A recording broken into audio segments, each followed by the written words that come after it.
Okay, I'm back. Thanks for waiting for me.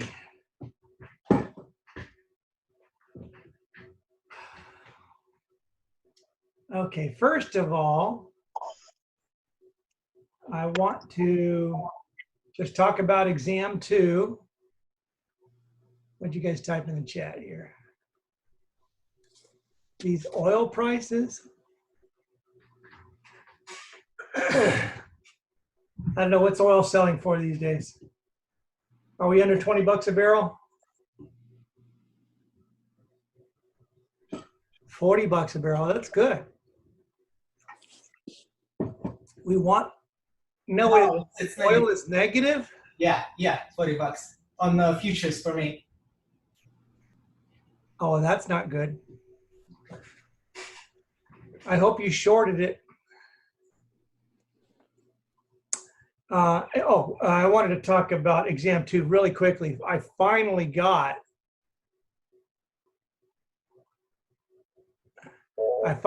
an assessment. Let me open it up real quick here. Just a second. I'll share my screen in just a second.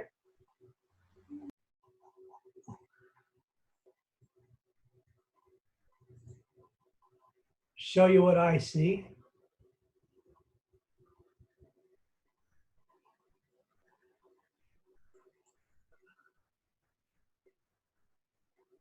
Course assessments. Exam 2. Item analysis. What do you guys think the average on the test was, by the way, on exam 2?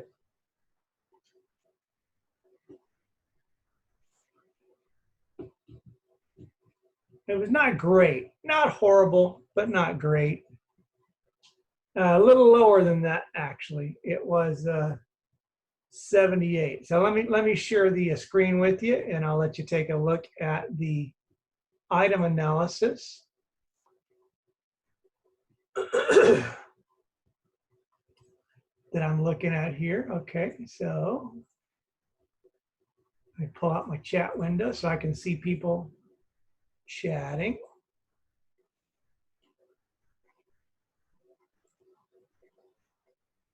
Okay, so it says that the average score was 78.48. Not great. Possible points was 100. Let's see, the high score was, does it give me high and low? I'll take a look at that deviation. It says 40 people completed the test. That's good because I think there's 40 people in the class. Now, I haven't gone back, by the way, and looked at all of the subnetting assignments. I'm starting to look at the subnetting assignment, not the assignment, excuse me, the subnetting part of the test.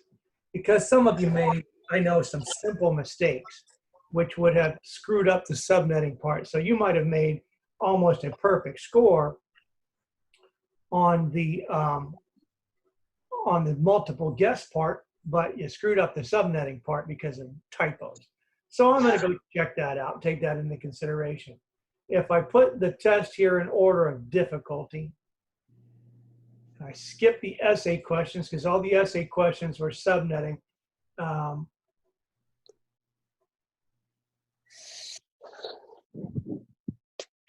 no, let's take a look at these questions here that have the dots next to them. These are the ones that are most likely the ones that I either need to throw out or reword or I screwed them up. So let's see, how do I display? Well, I just display each one here. So this question here, some of you might have gotten this question, some of you might not have. Which of the following is not true about VLANs? And the answer, which wasn't true, is VLAN technology has a well-defined standards and limited set of rules, which makes it easy to get VLAN hardware and software from different vendors to work together. That is false. There's many different VLAN implementations. Cisco, for example, has their own version of VLAN, and then Microsoft has a different kind of VLAN, and Apple has a VLAN. And within each of those implementations, There's different protocol standards. There's IPsec, there's PPTP, L2TP. And then within each of those standards, there's a bunch of different settings. And if you don't get all those settings right, VPN.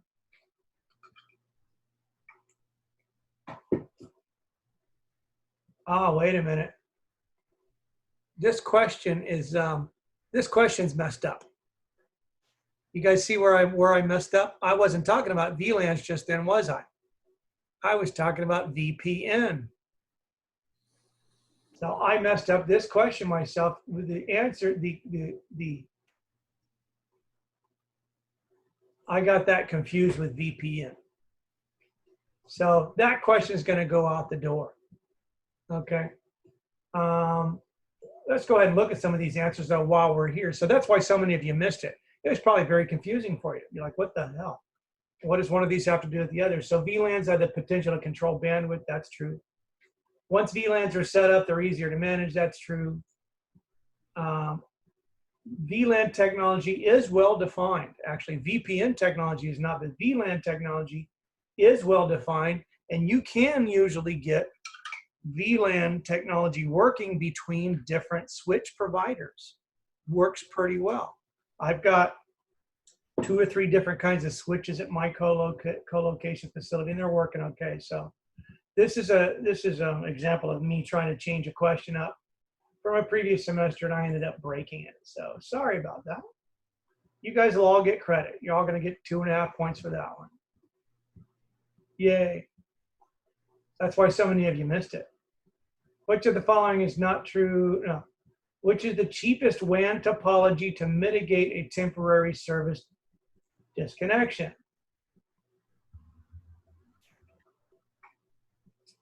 Aha. This was a little tricky question, but this one's not messed up.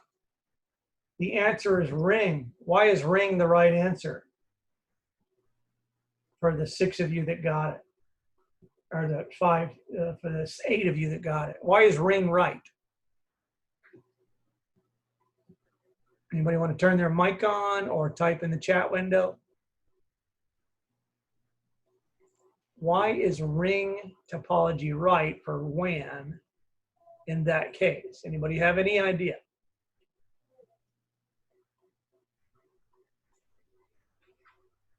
Nope. Don't see any typing. I asked the question, what is the cheapest WAN topology? If I just stop there and put a sentence there, the cheapest WAN topology is star, which is what a lot of you put. Which is true, the cheapest WAN topology is star. As I said in the class, and as it says in the book, and you can just do the math and figure it out. But I said, to mitigate a temporary service disconnection on one port of the WAN, the cheapest thing you can do to mitigate if one connection goes down is to add 2 connections from every city in that example that we looked at on the USA map. A ring topology is the cheapest thing you can do. The most expensive thing you can do is a mesh. Yet some of you answered that question. That is the most expensive thing you can do to mitigate against a WAN going down, and then partial mesh is second most. This is a very inexpensive thing, but it doesn't really mitigate a WAN going down, a link actually going down. Okay, you guys understand why that's the right answer? I don't know if I can throw that one out or not, because I think it's fairly self-explanatory, but enough of you missed it to where I guess I'll have to give you credit, or you'll get a curve, or a sliding scale, I should say. I don't give curves, I give sliding scales. If you see any of these that you guys have questions on, make sure you let me know if I don't mention it. Which of the following is not true when comparing packet switched WAN service? Let's take a look. Packet switch service costs less and is available in more areas.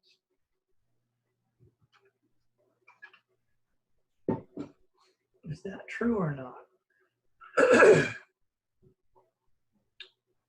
Packet switch service does cost less than dedicated services, but it's not cheaper than your non-dedicated WAN services, such as Comcast cable. As long as it's not dedicated, as long as it's just, I want an internet connection. A business can have one of those for as cheap as $50 a month. They're very inexpensive. So packet switch services, this is true. They do cost more than an internet connection. They are simpler and faster than IP-based connections. They are much more secure because they're layer 2. And they do have guaranteed data rates with them. Okay, let's look at a couple of others, unless you guys don't care. But the more you argue with me right now, the more likelihood I am to give you some curving on this. So participate, complain, tell me I'm dumb, whatever you want to say. I wouldn't say I'm dumb, but I mean, you can say I'm out of touch. Let's see, which of the following, oh yeah, a lot of people in the other class missed this and they complained, by the way. Which of the following is typically not found in an RFP submitted to vendors? So first of all, what kind of things do you find in your RFP? AKA a request for proposal. Hopefully you guys looked at the RFP. Can you guys hear me, by the way? I'm not just talking to an empty room, am I? Okay. So what kind of things are in an RFP? Well, bid evaluation criteria is almost always in an RFP. Not always, but 99% of the time, because it's not fair to send a bid request to vendors without telling them. And the way we're going to evaluate this is whoever's the cheapest, or whoever has been in business the longest, or whoever offers the longest warranties. You got to tell vendors, otherwise you're not going to get as accurate of information as you could. That's certainly a part of it. You got to tell your vendors why we're doing this upgrade. Well, our service is too slow, or we don't have enough workstations, or we can't accommodate as many users as we like to.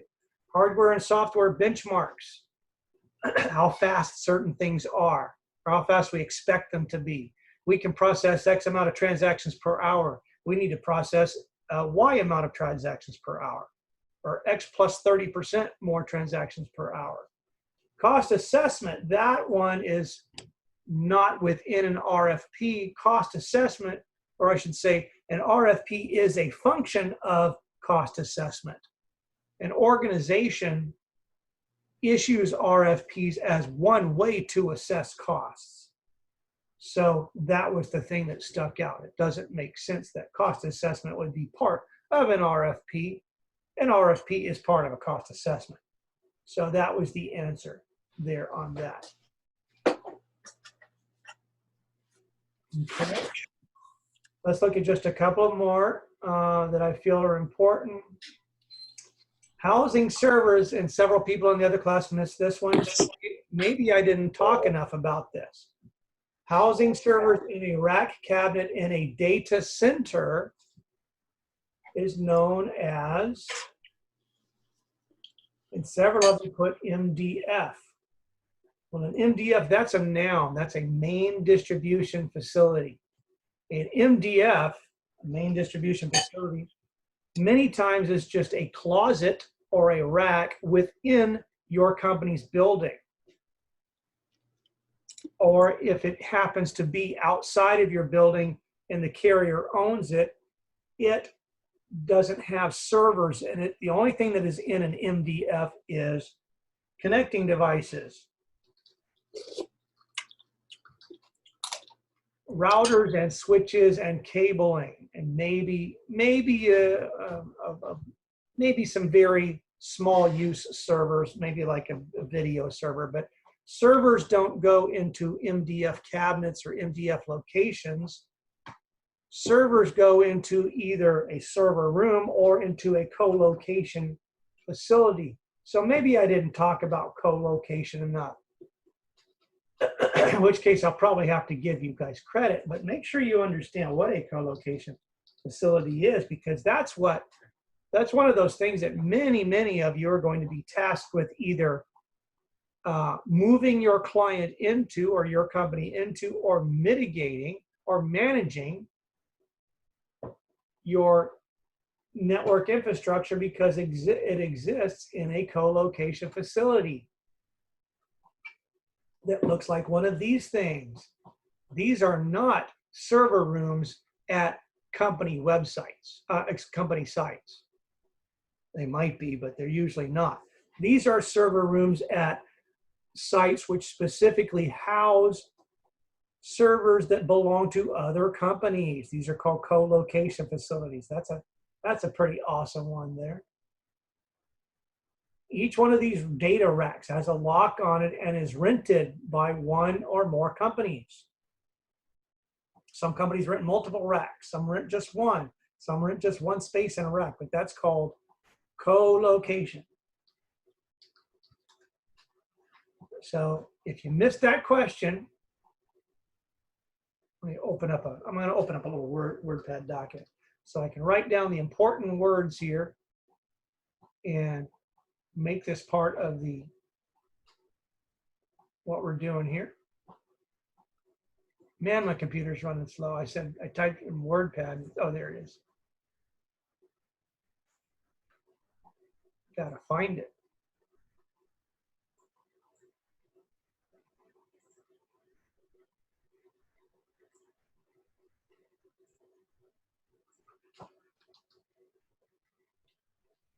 We just call it Colo for short.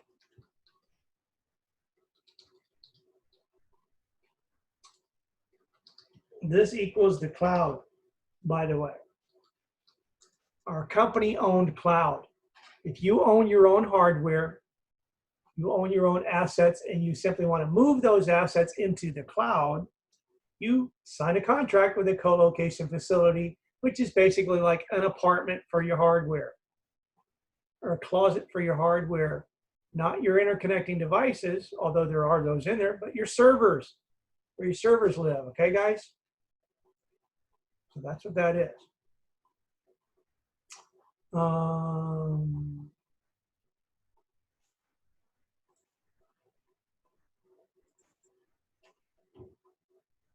What other questions? Yeah, sorry if that threw you off. The advantages, oh, okay. So really a lot of you missed this. Yeah, 50% of you missed this. You shouldn't have though.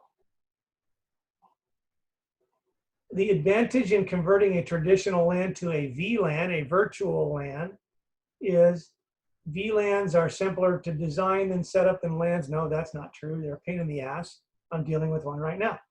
VLANs make a total LAN throughput faster with reduced overhead. That's not true either. It actually slows networks down.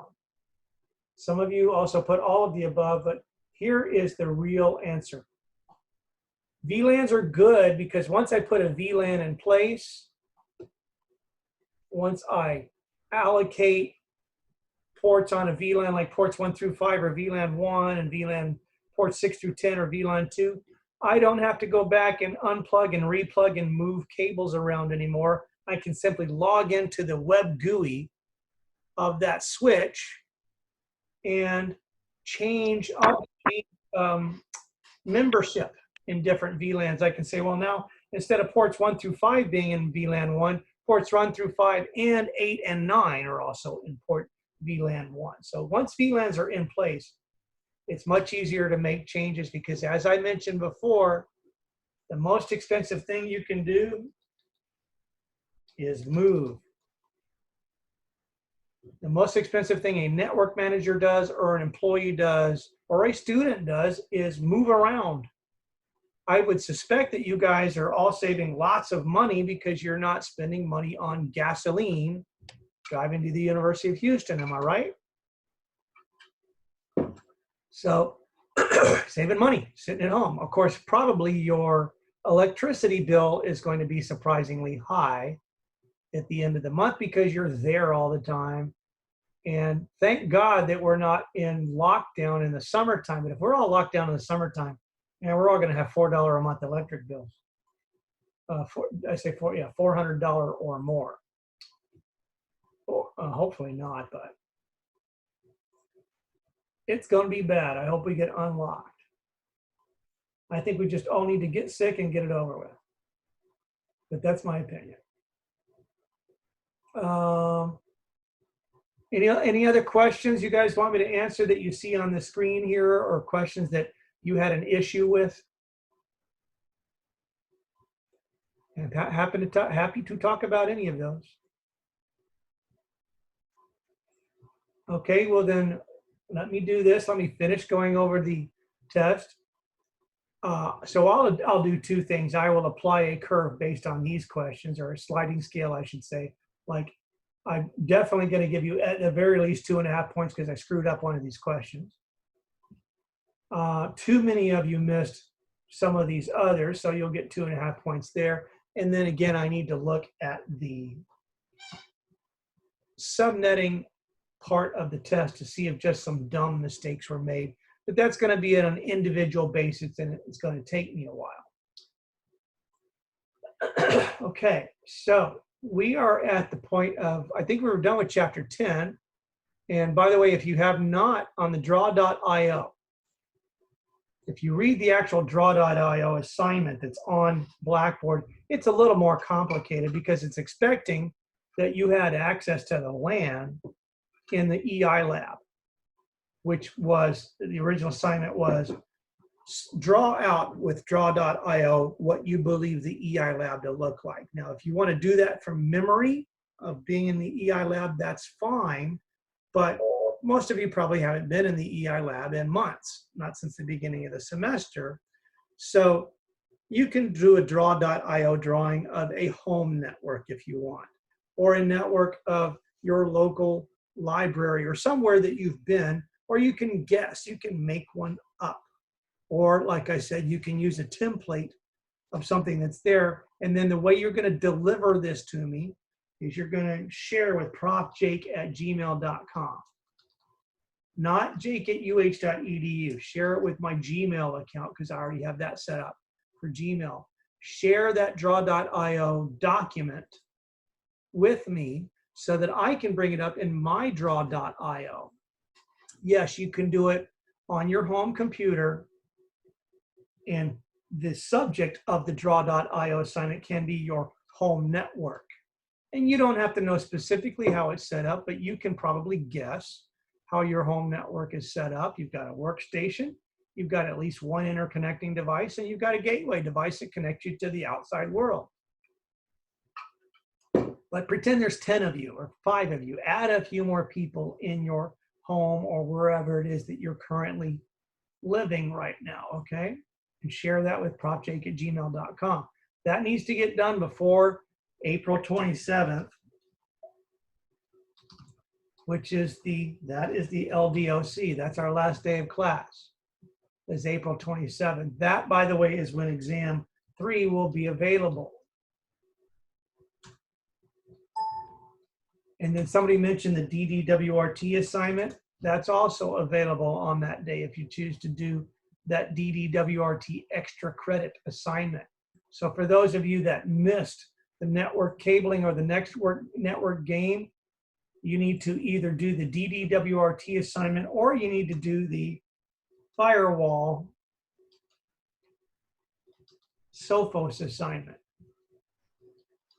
And I haven't put anything on the Blackboard about Sophos, but you can go Google for Sophos. You can go to sophos.com and sign up for an account and install the UTM software in a virtual machine. So you're going to have to install VirtualBox. There's a little bit to this, but it's worth up to 5 points on your grade.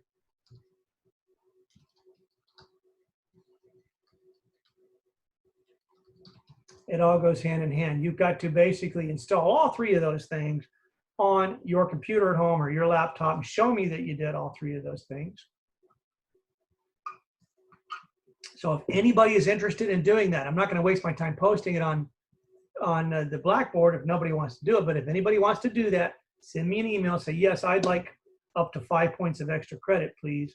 Tell me, what do you want me to do with VirtualBox and Sophos and Linux? And I will respond personally to an email describing what I suggest that you do.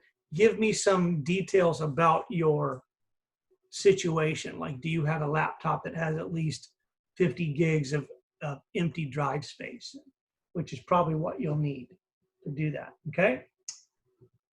Let's take a look at chapter 11 now, which is network security. Now we're going to spend the next at least 2 classes on this, and then we'll talk about we'll talk about network management, which is chapter 12. So we'll spend the next 3 class periods talking about 11 and 12. We were pretty much done with chapter 10. Okay, when you guys think of network security, what do you think about? You probably think about passwords and unauthorized access, but that's really just part of it. It's not a small part. It's an important part, but it's not the only thing to consider with respect to network security. First of all, network security, probably one of the most important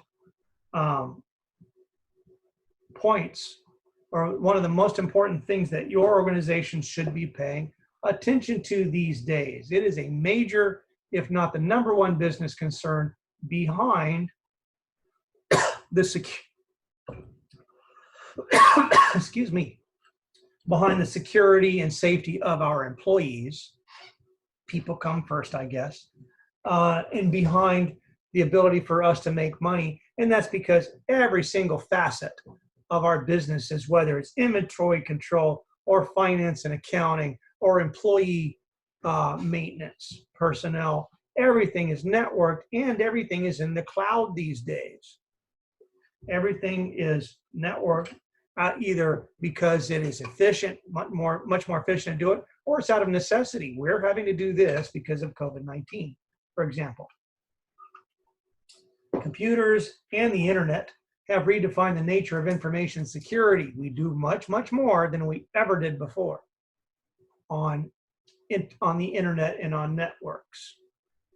The average value of the organizational data and applications far exceeds the cost of networks. If you were to poll 50 companies and ask them what the most important assets were to them, it wouldn't be inventory, it wouldn't even be employees, it would be their data.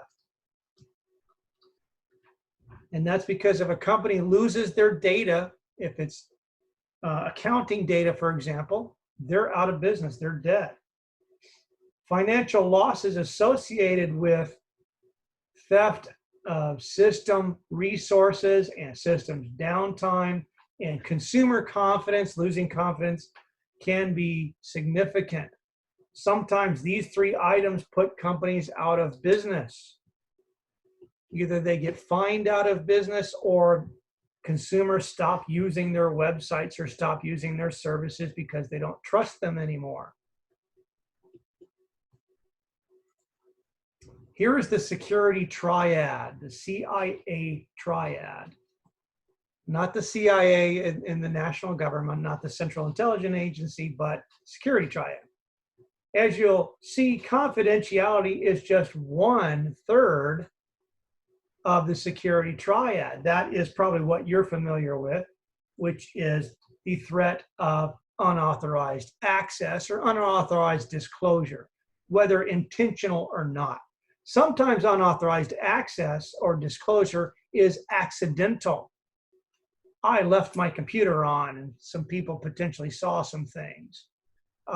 Or I accidentally published some data I wasn't supposed to. It's not always hackers. It's not always employees stealing or snooping around on their networks. This is another important issue, the assurance that the data, our historical transactional data that we've created, has not been altered or destroyed over time. And many companies have organizational data now that stretches back 30 or 40 years. Now, the 30 or 40-year-old data is probably not that important, but the 5-year-old data might certainly be very important. And if that 5-year-old data has been altered or changed or irrevocably lost, you may not be able to do your reports to see what sales trends are or what accounting trends are. can't make good decisions about your business without historical data. And then also availability. This is the degree to which your informations and your systems are accessible to authorized users, such as you and me right now. So this is especially important with COVID-19 right now. There are some of you that have limited availability because you don't have good access or good assets at home or good internet access, whereas you did at U of H and you were kind of counting on that good access at U of H. We don't have that right now. If U of H wasn't geared up, and if a lot of companies weren't geared up to easily provide our networks and our organizational data externally to outside users, we'd be in a lot of trouble. Some companies are in a lot of trouble because they just weren't geared up to do this, mostly small companies. So availability right now with a global pandemic, this is probably one of the most important things to consider, in addition to unauthorized access too, because all this remote access, unfortunately, has opened a bunch of doors to potential data breaches. So here's some terms you need to know.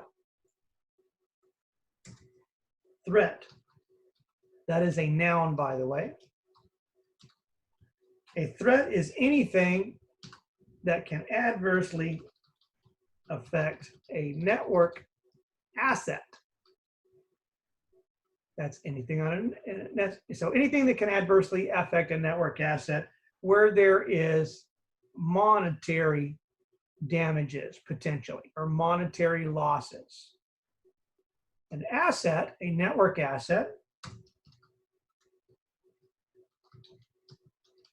is anything on a network that we use to share data or store data or use to convey that data, such as the client computers, the servers, the circuits, the data itself, the physical locations, the procedures by which we do things. Procedures are protected because if we lose procedures or we have to change the way we do certain things, like school at home now, that is a disruption. This is very disruptive, I think, that we have to do this as opposed to go to a classroom at school, because we aren't technically really geared up, or a lot of us aren't. Some of us are, but a lot of us are not technically geared up to do this from our homes.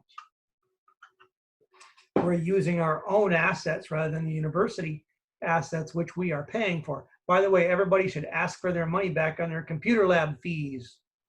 Since you're not using your computer lab, it's not available to you. Ask for that money back. I don't know how lucky you will be at getting it back, but it's worth a try. Ask your auto insurance companies for your money back for the month of April because you didn't use your cards probably either. A control, the third thing I need you to know is a control. These all three things, these are nouns. A control is anything or procedure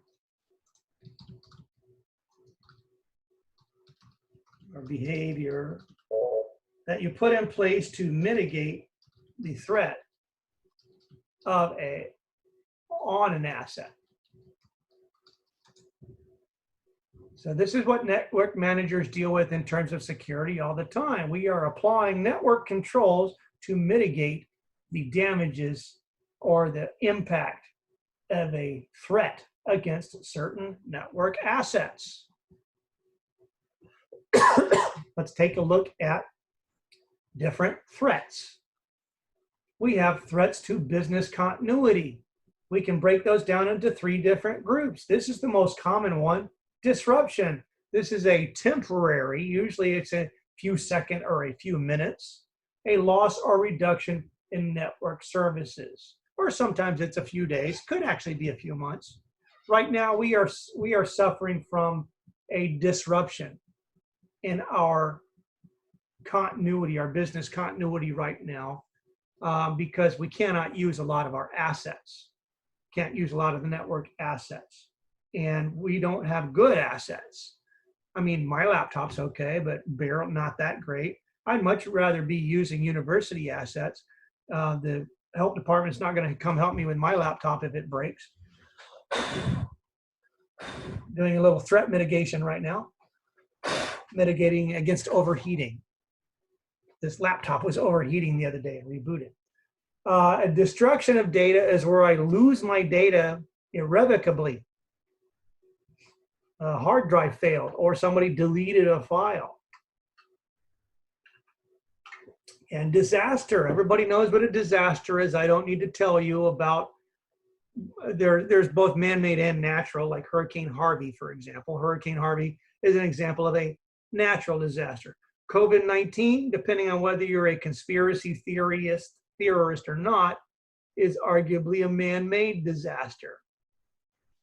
I'm sure you've all heard those conspiracy theories about COVID-19 is actually a 5G network making everybody sick, or it was invented in a lab in China as a biological weapon. These are all conspiracy theories. I don't know the answers. I hope it's not any of those things.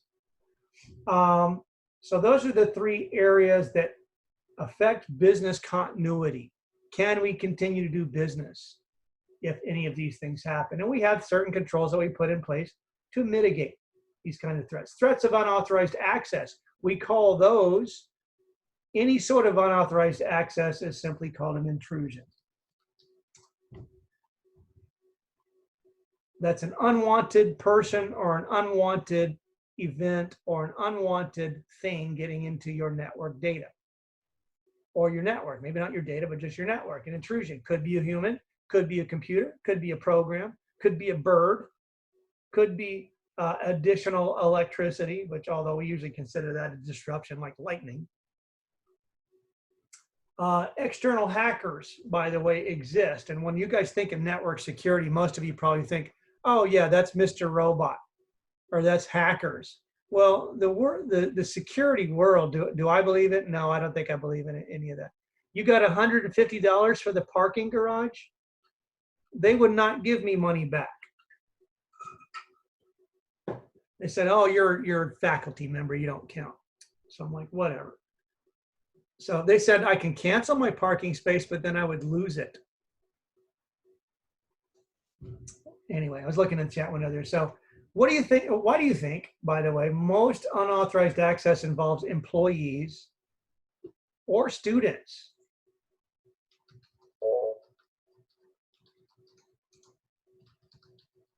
Why are you guys hacking us so badly, huh? What's up? What's up with that?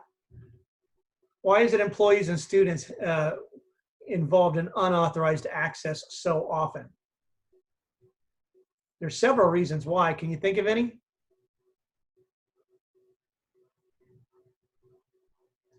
Maybe because you're a noob and you don't know what you're doing. You accidentally access something you're not supposed to.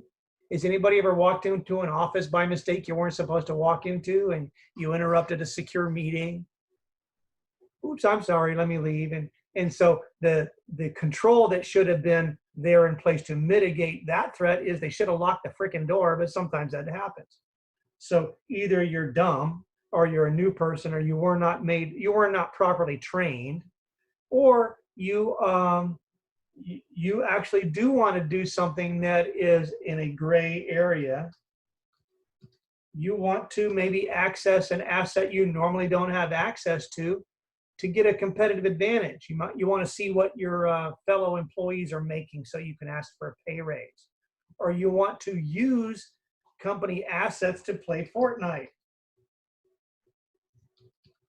Or download programs or use applications you're not supposed to use except in the regular course and scope of your business. Everybody at U of H uses the U of H network for stuff other than school work, which a lot of that's kind of looked the other way, but you should not be using the U of H network to play Fortnite and games and junk like that. First of all, it's probably a pretty crappy network to play Fortnite on. Unauthorized uses. Also, here's another reason why it usually involves employees, because employees are the ones that are most often caught. They're the most often noticed. Mattress Mac once told me something. You guys know who Mattress Mac is? He says, I don't worry so much about about burglars stealing stuff from me. He says, it's pretty hard to get out the door with a sofa in your back pocket. Also, where are you going to sell a sofa for some quick money to buy some drugs? He says, it's the employees I got to watch. The employees, because at one time he asked me to do give him a quote on putting cameras everywhere. And he was saying, I want like 3 cameras in these registers and 3 cameras here and 3 cameras there. I'm like, it looks like you're looking at your employees more than you're looking at the people. He goes, that's absolutely right. He says, because the employees are the ones that are stealing from me. And plus, I have recourse against employees. I can fire them. I can get them in trouble. I don't really have recourse of somebody I don't know, some burglar off the street. I mean, no matter how good these video cameras are that catch bad guys doing stuff, bad guys know they can get away with it because they cover their face up. You can't tell who somebody is. But an employee, if you know that person pretty well, even if they cover their face up, you go, oh, that's Joe. He walks like that, or he coughs like that, or he's got that weird limp. So we know that's Joe. We know he's the bad guy. So employees get caught a lot more often. So unfortunately, it's you guys because of all of those reasons. And you also have, and the fact is that you already had some access. You already have a half a foot in the door. Or you've got a foot in a couple of the doors, and here's just a couple more doors that maybe are locked to you, but you're curious. Anybody ever just curious? Hey, I wonder what's behind this door. I wonder what's in the ladies' room. I wonder what's, in places I'm not supposed to go. You're curious. Anyway, spending too much time on that. So I mentioned this already, a control.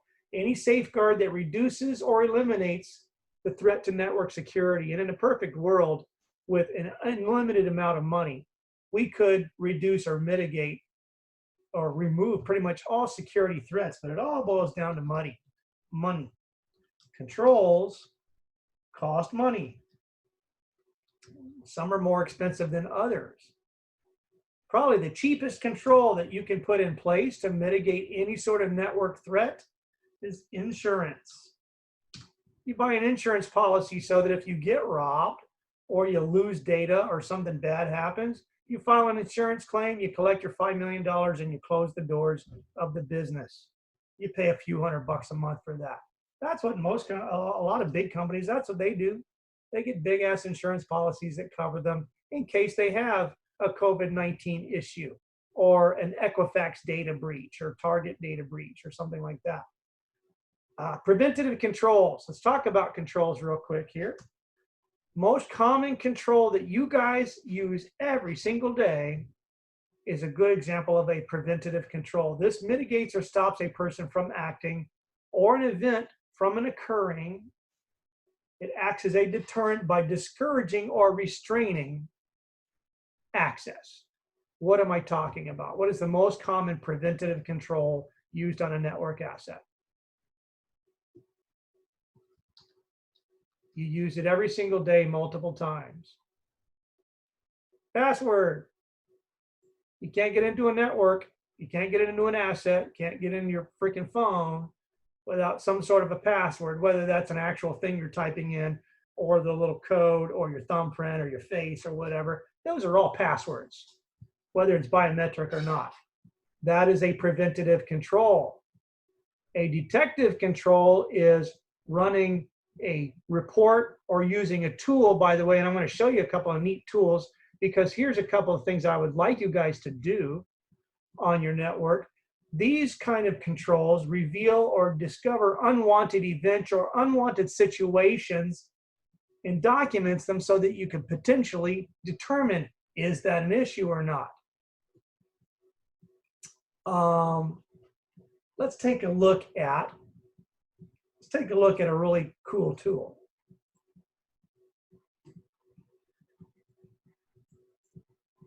Get my browser up here. Let's say you wanted to find everything that was on your local network. and you weren't aware of everything that's on your local network. Let's say you're a network manager of a big network and you want to see who's connecting to your network. It's not a real super easy thing to do, even on a small home network.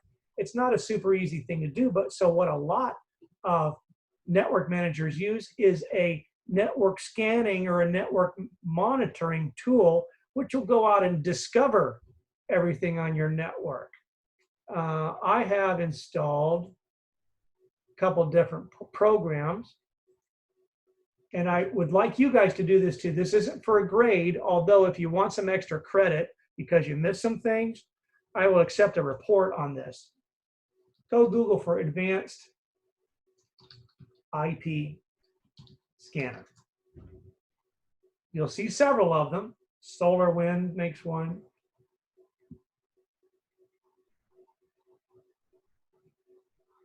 I like this one, this IP scanner right here. Download this program. Run it on your local network. What it will do is it will look in your local LAN. It will attempt to find all of the devices starting from 10.0.0.1, 2, 3, 4, 5, 6, 7. It'll search for all the IP addresses.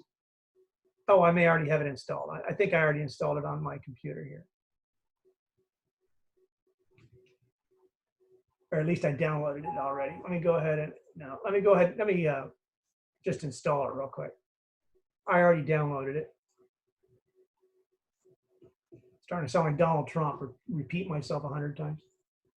This is a cool tool. I recommend that you do this right now just because it's so awesome. This will help you find things in your network you didn't know were in your network, especially if your network is not your own. You're at your mom's or dad's house, or at your brother's house, or you're somewhere, or you're at a Starbucks whenever those open again, or at least let people in the door. Has anybody in here ever used an IP scanner before? And can you tell me what they are?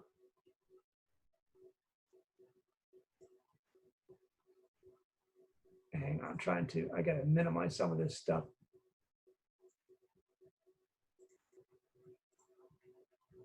It's in the background somewhere here.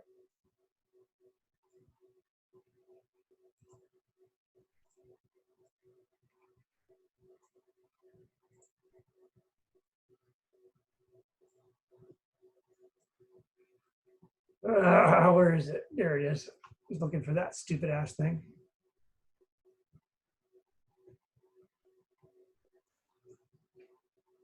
You can either run the, I'm gonna go ahead and install it. Back. Advanced settings, next.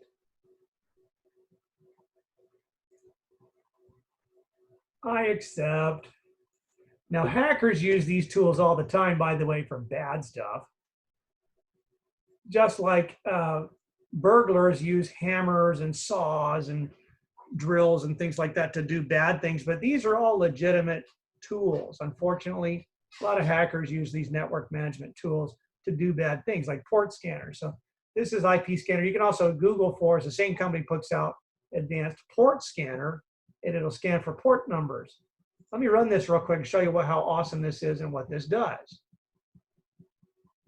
For those of you that are excited or don't have any idea what you're about to see, I hope you care. Here's my local network, 10.0.0.1 through everything. I click scan. This is going to look for everything on my network.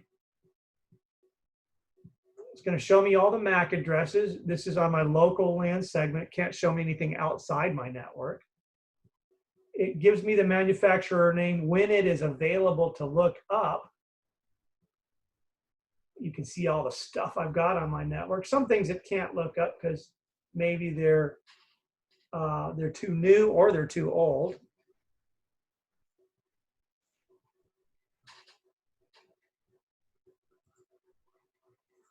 Where's my chat window? Lost my chat window. Oh, well, who cares?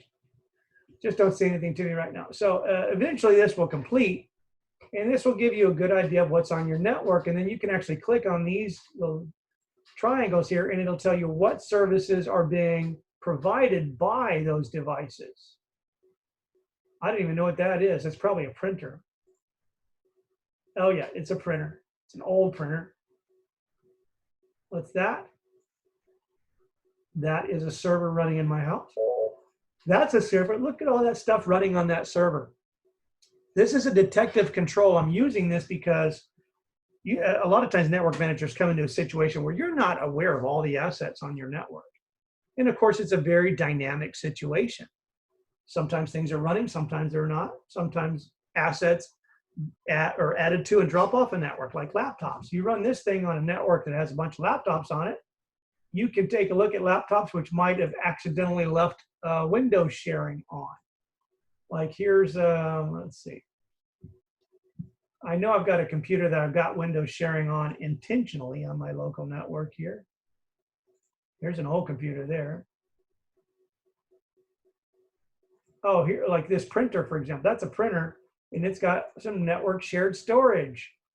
So you can, you'll find this a lot of times. You'll go to a Starbucks and you'll run this. I'm not asking you to be a hacker.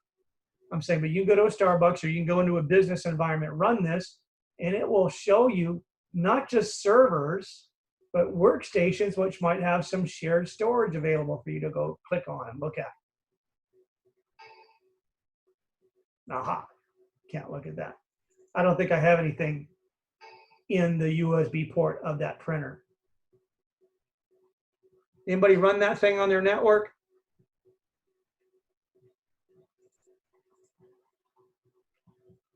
So go try that. You don't have to do that right now, but go run that thing and see what it shows you on your network. You might be very surprised. You might see some things on there like a smart hub or a light bulb or a refrigerator or an appliance or a TV that you didn't realize was on your network. You might see, you know, Roku stick number 1, 2, 3, 4, 5.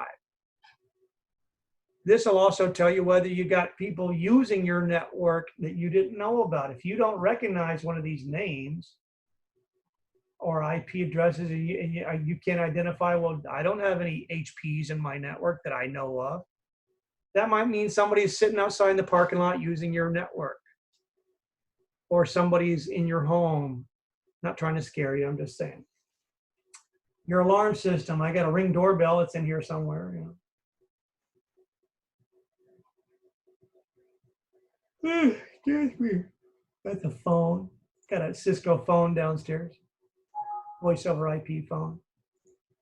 IP port scanner, very similar. I'm not going to run it because I have limited time here, but the IP, the advanced port scanner does the same thing, except it specifically looks at port numbers. You know, what's running at port 80, what's running at port 25, and it identifies what services might be available. Now, unfortunately, hackers use those all the time to access stuff they're not supposed to access. That's an example of using detective control. By the way, the best thing to do, just like preventive medicine, what's the best thing to put in place is a preventative control. Now, preventative controls must be tested, like these battery backups, not battery backups, but well, they need to be tested too, but off-site backups. I had a company that was using an off-site backup service. They had a crash, their hard drive crashed. I said, okay, your hard drive crashed. I can't get the data off of it. They said, oh, no problem. We've got an off-site backup service. Here's the username and password to get into it. Luckily, they had that. I logged in and said, sorry, your account is expired. You haven't paid the bill in 6 months, and we deleted your data 3 months ago. So that company was SOL. Fortunately, it was not a super important asset. It was a home server, and we were able to reconstruct the data for that one user in another way. But it could have been very catastrophic. You got to test these controls. Finally, corrective controls. They're very closely related to detective controls. That is, a detective control is using a program like Advanced IP Scanner. A corrective control would be me going into that server that I didn't realize I left that port open and closing it, or me going into that workstation and removing that share, that network share I didn't realize I had on there, or I was sharing my photo folder temporarily so my mom can download the photos off my computer and I forgot to turn it off. That's a corrective control. Most corrective controls are behavioral controls. I change my behavior, or I put a rule in place so somebody can't access something, or I remove access to something, or I change a password. Okay? Risk assessment, when we're determining what's important to look at. That's another term, risk. We're trying to mitigate risk. Risk includes a few things. It includes cost, and it also includes likelihood. What's the likelihood of a certain event or a certain threat affecting my network? What is the risk? Also, what is the acceptable risk with respect to a certain asset? Conducting risk asset assessments is sometimes difficult. We used to do things like this. We would create a spreadsheet as a network manager, and we would list all of our assets, as an example, on the y-axis.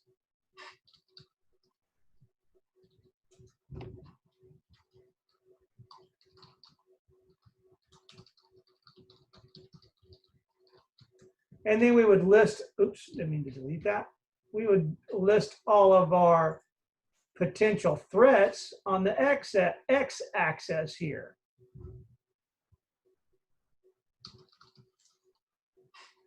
I'm going to put employees because employees are a threat. They're necessary evil. We have to have employees. Hard drive failure, theft. There's a bunch of, and you can group these into different groupings. Like these first three were natural disaster. That's an unauthorized access. These are disruptions. A hard drive failure is actually a disruption. Does the program let us know who or which has unauthorized access? Not that particular program. That's not the right kind of program for that. You would have to be using a program on a server like fail-to-ban, which is a detective control that we put in place that looks at logs to determine how many times somebody's tried to log in and failed. For example, and it sends an email, like my fail-to-ban sends an email to me and says, hey, you've had 50 unauthorized accesses from the country of Italy from a certain IP address in the last 5 minutes. That's probably a hacker, or it's probably an automated hacking program. So that's a detective control. You need to look up fail-to-ban, by the way. So we create a spreadsheet like this, and then we start to fill in the spreadsheet based on risk. We come up with a simple criteria measurement, like 1 to 100. 1 being the least important and 100 being the most important or having the most impact. And then I start filling in the spreadsheet. So if we look at a server in Houston, what's the likelihood or what's the impact of a flood or a hurricane on a server in a data center or an office in Houston? It's very high. 1, because it's a server, more than one person using it, probably has a lot of organizational data on it. And 2, the likelihood of a flood or hurricane happening in Houston is very high. Fires, not as much, and fires don't happen as often, so I might give that like a 50, although fires are very destructive. A server in my Las Vegas co-location facility, I'm going to give that a 1 for hurricane and flood, because the likelihood of a hurricane in Las Vegas is just about 0, or the likelihood of its effects, and the likelihood of theft in a co-location facility might be a 5 or a 10, because co-location facilities, one thing that they provide to you is physical limited access. First of all, you don't ever tell bad guys where your co-location facility is. Secondly, you don't know where your co-location facility is sometimes. You just know it's somewhere, maybe in the United States. Furthermore, these things are high security. They're locked down. They've got uninterruptible power supplies and generator backups. So it's very unlikely that power failures are going to affect you at all. But they may affect you more significantly in Houston, because we have power outages all the time, not just from hurricanes. If you are in a certain old part of the city, your power may flicker once or twice a day just because just because the wind's blowing outside. So luckily, and this isn't an easy thing to do for a large organization to assess risk like this. So the good news is, and this has been done long enough to where there are organizations that help us with determining what risks we have to consider. Most network managers can't possibly come up with all of the risks and all of the assets. I mean, the assets are usually easier because you can either put your eyes on those, or you know what you've bought, or you've been given a list. Here's all the hardware that we've purchased. Here's all the databases that we own and we manage. But you might not be able to consider all the risks. Like I'm sure there's a lot of companies that had no thought that a global pandemic, which shuts down literally the entire world and forces everybody in the world to work from home, I'm sure that was not on the radar of most network managers of small to large companies that we've had to deal with, we'd have to mitigate right now. So fortunately, we have organizations like Octave and COBIT and NIST. I recommend and prefer the NIST guide, mostly because it's the oldest one. And you can go Google for, let me bring up a whatchamahootie here. Not that. NIST Risk Assessment Guidelines. There's several documents that they published, which are, it's kind of like instructions on how to do your taxes, but a lot of them also include literally a spreadsheet, which you can fill out. You can print it out and fill it out if you're a small company, or you can download and print out this spreadsheet, and it will help you determine what all of your assets are and what all the potential risks are.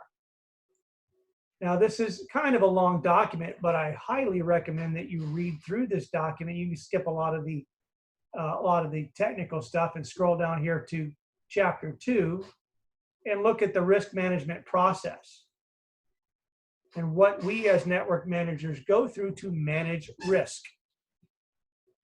Very, very helpful for exam 3 to download and take a look at one of these specific risk assessment guides. And you will be exposed to this as a network manager. I guarantee you, when you go to work for a company, they will either already have a guide like this that they have built in-house over the years with respect to your industry, either it's oil and gas or finance or healthcare or whatever it is. It's going to be specific to that industry because we all have different assets and different risks to mitigate in those industries. Or they're going to refer you to these outlines for risk assessment. How to create a risk assessment spreadsheet, for example. What kind of risks to consider, what kind of risks not to consider. What's the likelihood of certain occurrences of things happening? These are all, it might look like a lot to look at right now, but these all talk about the same things. Threats, risks, controls, assets, mitigation. Those are the things that we're trying to do here.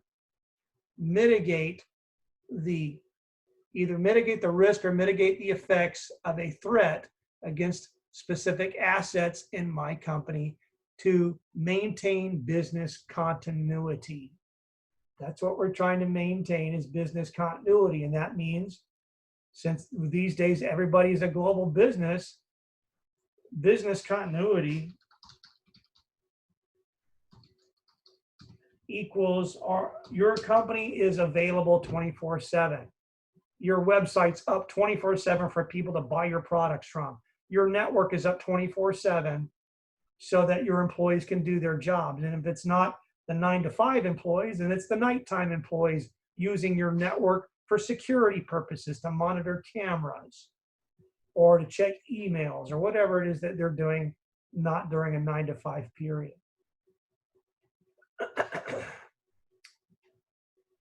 Getting back to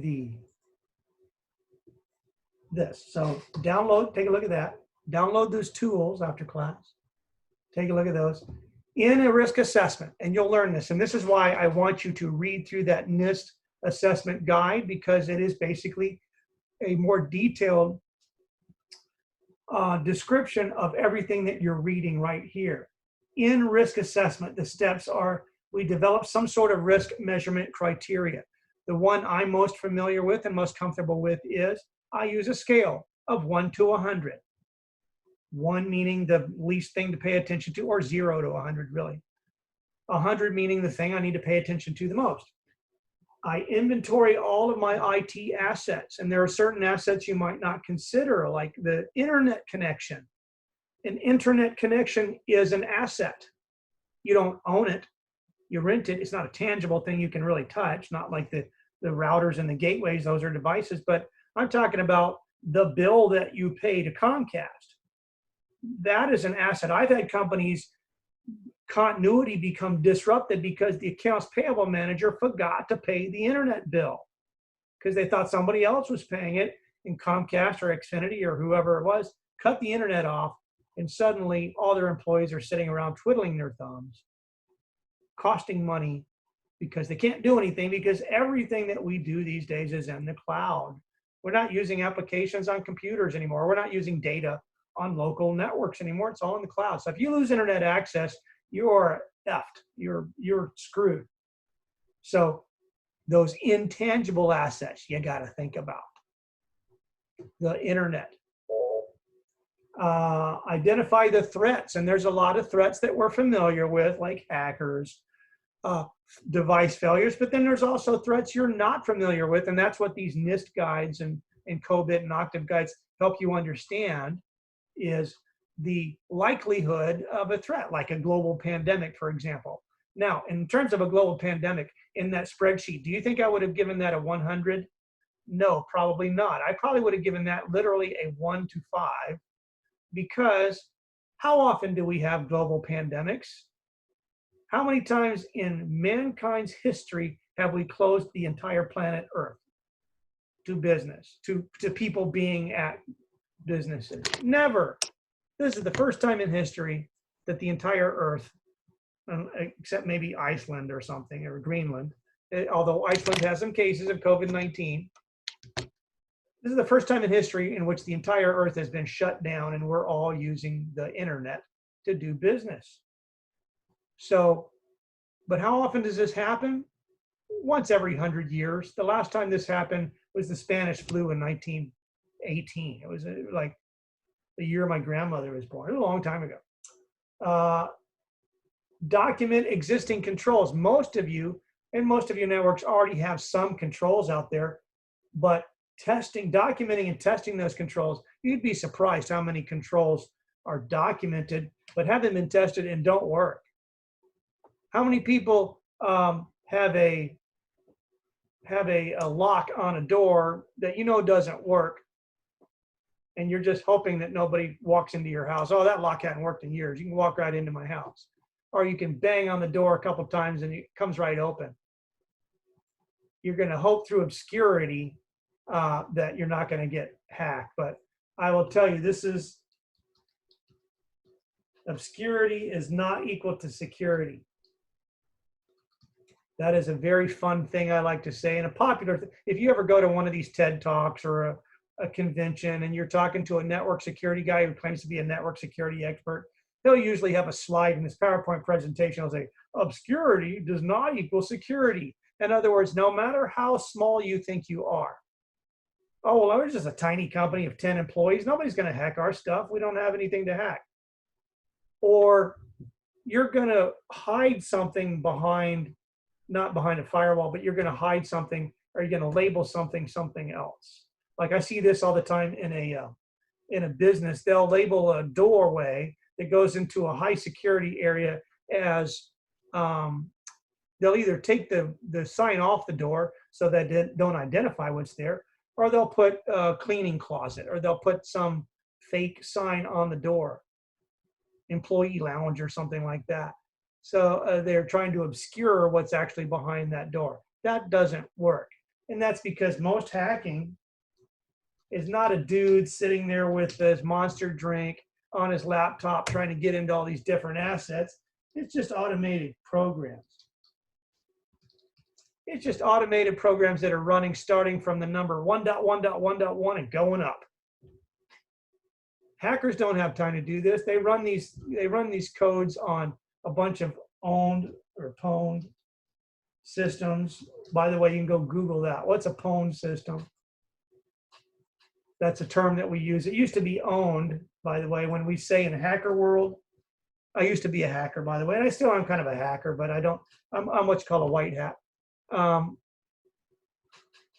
If you own somebody, anybody ever play Fortnite in here, or Counter-Strike, or any of those games, and you get a headshot and you kill somebody? It's called owning them. Every day, play it every day. So if you beat everybody in the game, you quote unquote own the game. So a popular thing to type in these games is you like I totally owned you,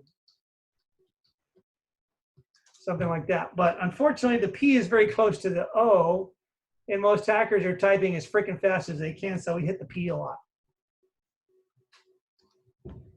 So somebody's thought, oh, that's kind of funny. Let's just say pwned instead of owned. So that's pwned is hacker talk for I own your system. In other words, I logged into your server, I changed the root password, I know the password and you don't, and you got to send me some money or do something, or I'm not going to let you back into your system. This happens all the time. You got to send some money to my Bitcoin address. Whatever my Bitcoin address is at fu.com or whatever it is. Or I'm not going to let you into your organizational data. Happens all day, every day. It's not a lot amount of money. Hackers usually ask for $750.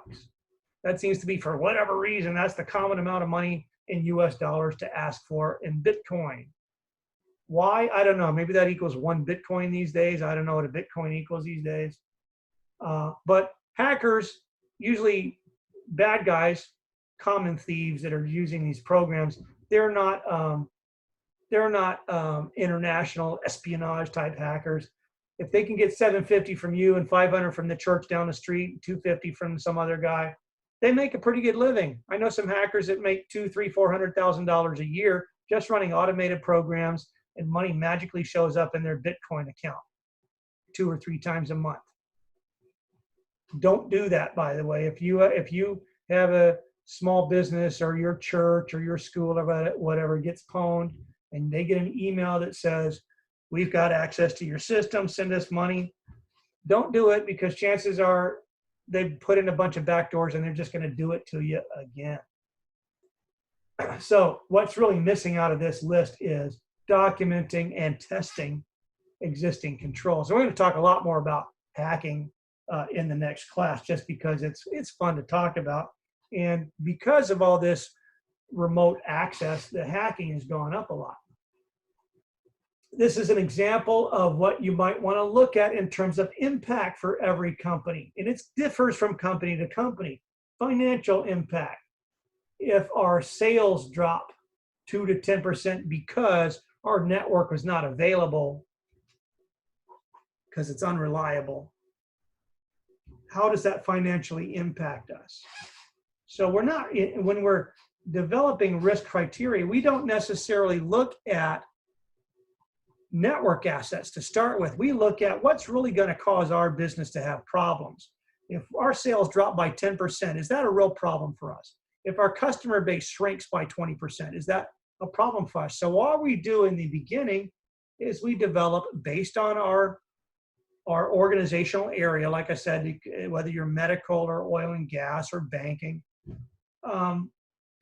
what's important?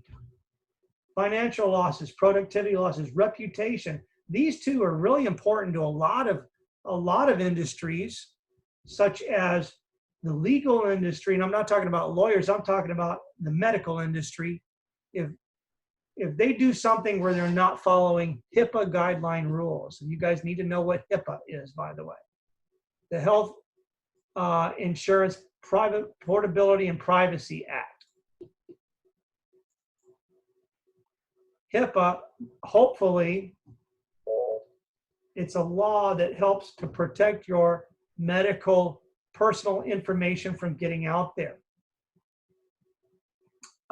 If hospitals or doctors' offices or insurance companies don't follow HIPAA guidelines and they accidentally release sensitive medical information on a specific patient, they can be fined, even if the patient doesn't care. Fine, I don't care who knows I have AIDS or whatever. Not, I don't have AIDS. I'm just saying that as an example. This all came about because a parent found out that their child had AIDS by calling a doctor's office and asking them to tell them that. And the adult child did not want them to know and said, that is a violation of my privacy. I'm going to sue you. And the federal government eventually agreed. But so HIPAA says, I can't share that data.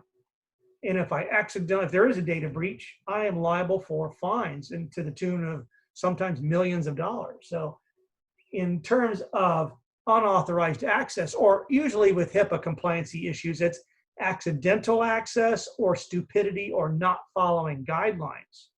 You might tell your employees till you're blue in the face, don't do stupid crap like, and I know some of you do this, how many of you write down your password and put it and tape it on the back of the keyboard? Or you tape it, or you, maybe not you, but your mom and your grandma, because they're not used to doing this. So you put a yellow sticky on the monitor with the password written on it, so they'll remember it. Or you use the same password on every system. Or you do a dumb thing like you make the password a combination of your initials and your date of birth. That's the most commonly used password. Not supposed to do that with HIPAA. You get in trouble for that. Well, how are we doing on time? Can't see my clock right now. I need to watch the time. I don't want to go over too late. It's almost time to go. So let me see if I can get just a few more into this. And again, this is difficult to understand for a lot of you because a lot of it is not touchy-feely. A lot of this is guidelines and what I have to think about as a business manager or a business owner to make sure my company doesn't lose money, to make sure my business is continuous with respect to my networking function and what I can do as a network manager. That's why network managers, man, we make the bucks.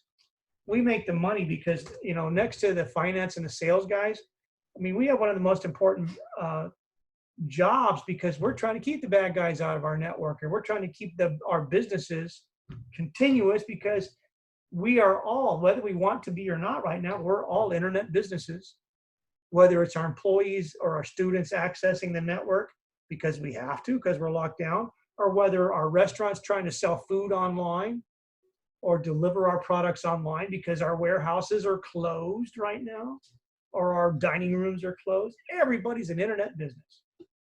You're all going to get jobs when you graduate from U of H in this field because of what's going on right now. So that's what you have to thank COVID-19 for.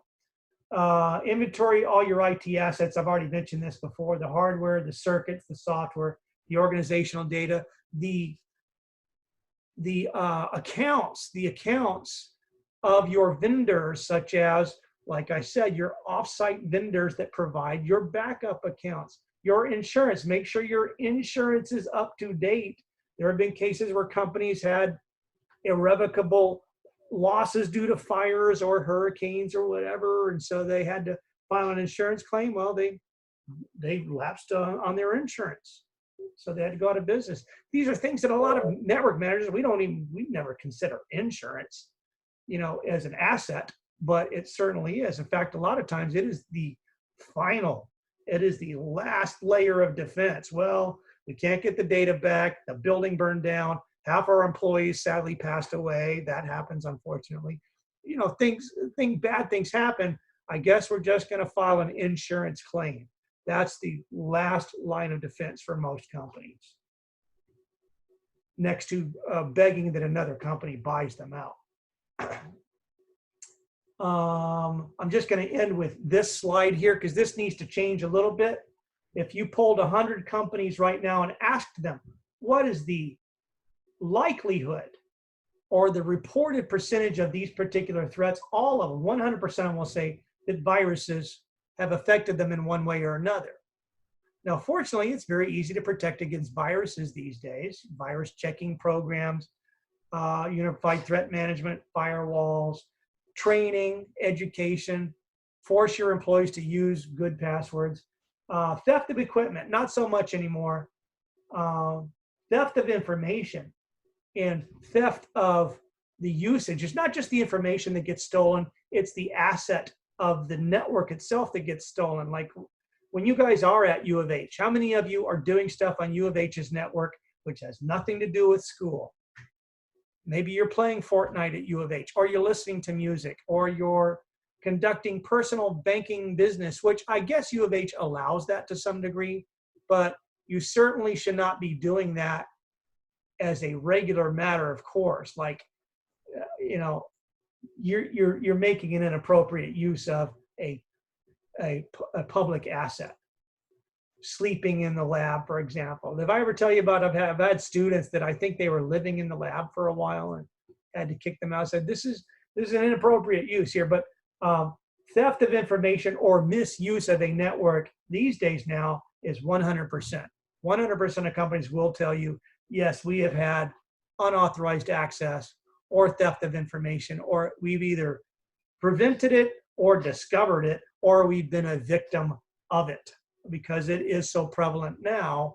And the fact that we're all at home, that's two of those three issues. I haven't talked about the third threat, which is historical data changing. We'll talk about that in the next class. But the two big things right now are the unauthorized access, because a lot of network managers like me have had to lower the access barriers so that employees can be at home and access all of those applications like Salesforce and Microsoft Office and all the things that you normally access at their place of business, they need to access at home. So a lot of network managers have lowered those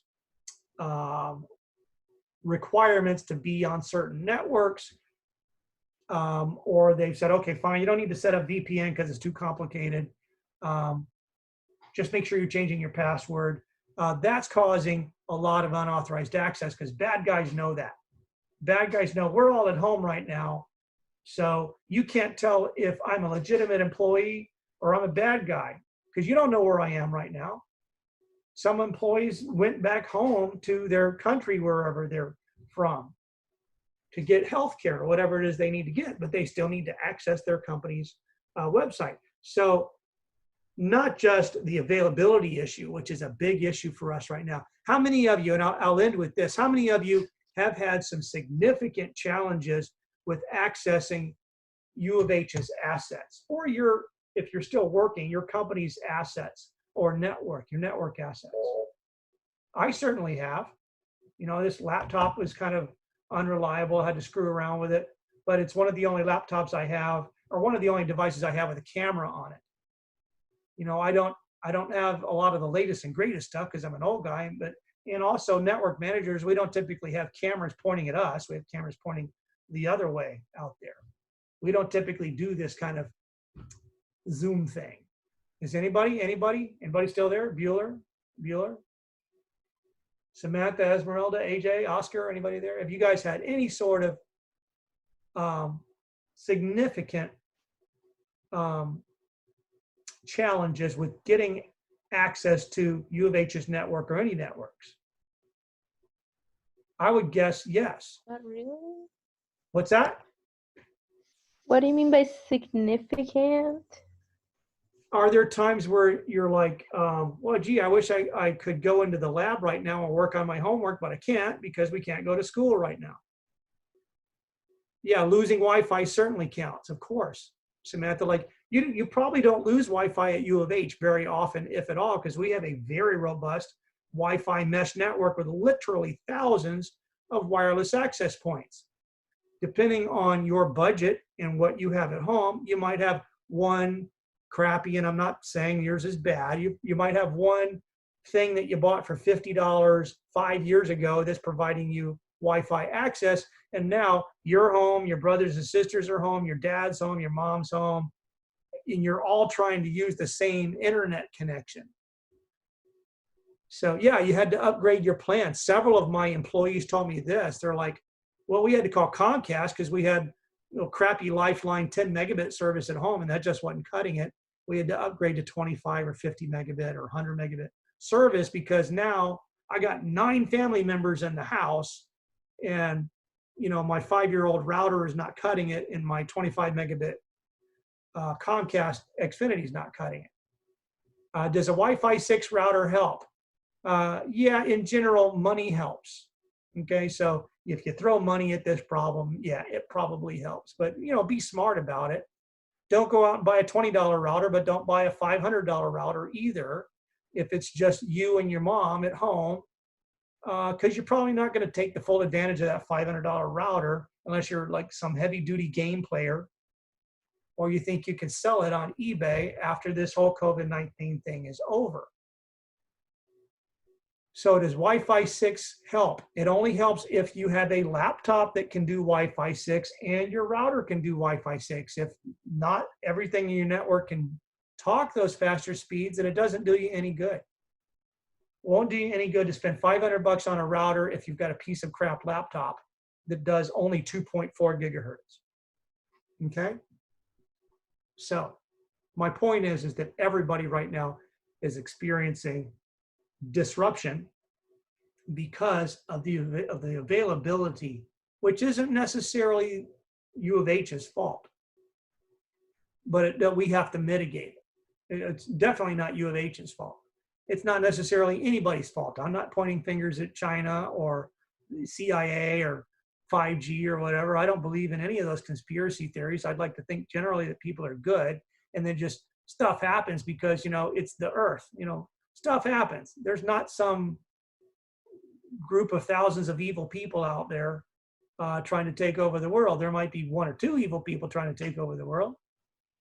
Hitler tried it, and we figured him out pretty quick and got rid of him. And so the whole world knows about that kind of stuff. Mussolini tried it. A lot of people do that. Anyway, bottom line is we are having those issues right now. Go read that NIST guideline. Okay, so after class here, I'll try to get this posted as soon as I can, but go read through that, not that. You can make a little spreadsheet here if you want, play around with it. You can download some sample spreadsheets. Go Google for sample risk assessment spreadsheet. Sample network risk assessment spreadsheet. Sample risk assessment network. You got to stick the word network in there. Spreadsheet. And I'm sure you will find some sample spreadsheets which will list a lot of common assets and a lot of common threats. See if you can apply them to your home network. Try those 2 tools out. The